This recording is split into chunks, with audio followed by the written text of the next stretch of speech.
Hi, it's Kim from Chatterbox Quilts, and this is the second video in the series I'm doing on ideas for using orphan quilt blocks. So in this video, I'm going to show you how you can take an orphan block and create a mug rug with it. So I have some examples of mug rugs here. So here's a big square one, and then I have some smaller ones here that I was playing around with some decorative stitches. And the orphan block that I have today that I want to play around with is this one. Now, I like to have my mug rugs be rectangular, I will say, for the most part, okay? And I usually like them a little bit bigger than these. So I'm taking this one and I want to add something to it. So if you've got a square block and you want to have a rectangular mug rug, it means you're going to have to add some fabric to it, right? So depending on the size, you might have to add, something the top, the bottom, and over to one side. In this particular case, this block happens to be 7 inches, so I think that's big enough just to add something to one side. So I've cut a piece of fabric here at 7 inches in height, or width, or however you want to call it. So it's going to be the same width as this block, this orphan block that I'm using. Now, I don't know how long I want, so I just cut a piece of fabric. And then what I want to do is to take a look and see how big do I want this mug rug to be. Do I want it to be, like double the size? That's kind of big, I think. We're almost getting to placemat size, right?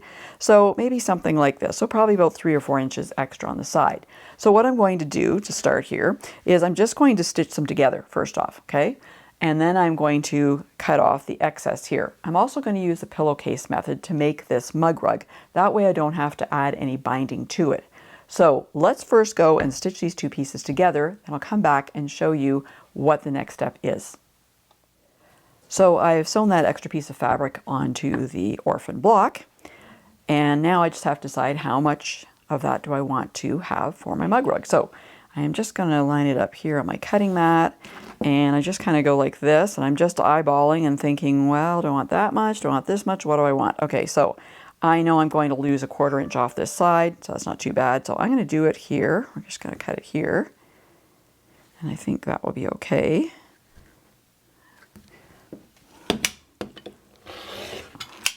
That can go in my scrap pile. All right, so here would be my little mug rug, all right?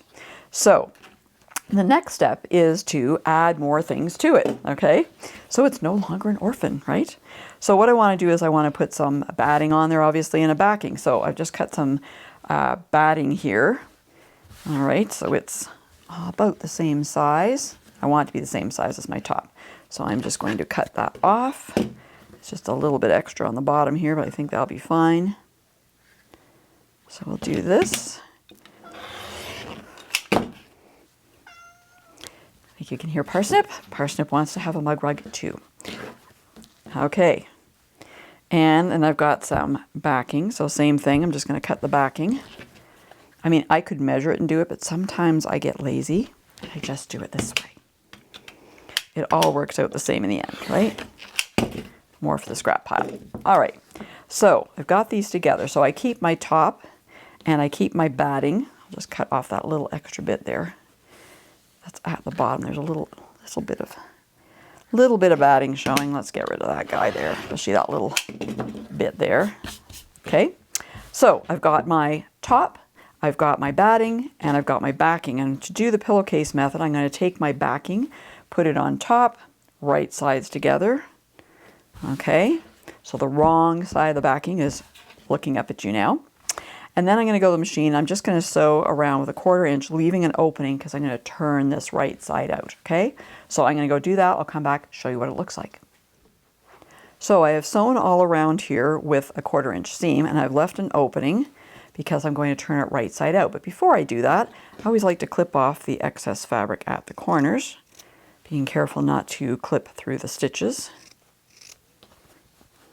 So we're just going to get those off because there's 2 layers of fabric and a layer of batting in there, so we can take that out. Makes it a little bit easier when we go to turn things to get stuff nice and pushed out in the corners. So I'm just pulling it right side out. Get my fingers in there and kind of have my thumb in there and push out with my index finger as much as I can. It looks worse before it looks better. Okay, so try and get those corners out like that.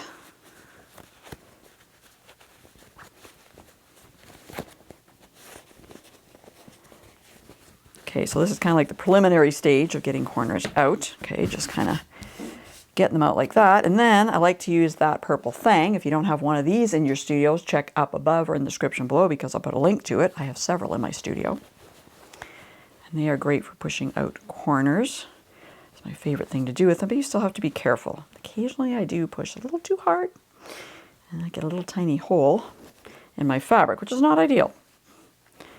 Okay, but it is able to get in there because it's got this little sharp point and push things out. So you get a little more of a square corner. It's not going to be perfectly square, but better than it was initially, right? Okay, so we've got this all like this. So the next thing I have to do, of course, is I have to close this opening. Now, a lot of people will hand sew this closed. I don't like to hand sew things if I don't have to. So on the machine I use, which is a Janome CM17, I can actually get an almost 1/8 of an inch stitching, like a top stitch, on that machine using the HP or HP2 foot and using the straight stitch or regular needle plate. Either one will work, and it gives you a really close to the edge stitch. So that's what I'm going to do with this to seal it up. So not only does it seal up that opening, but it also gives it a nice top stitch. So I will probably do that in, well, maybe yellow thread, right? Would look nice, okay?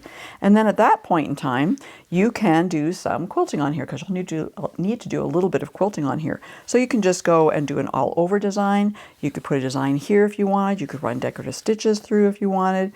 Choice is yours. So let's see what I'm going to do today. I'm going to go to the machine and I'm going to get this sewn down first, and then I'll see what I decide to do on the rest of the mug rug. So come on, join me at the machine. So I'm just going to do this top stitch really close to the edge, making sure I seal up that opening, and then I'm able to do whatever else I want to do with the mug rug as far as quilting it. So let's get that opening closed and let's get a nice top stitch. And by the way, I've lengthened my stitch to 3.0. All right, here we go.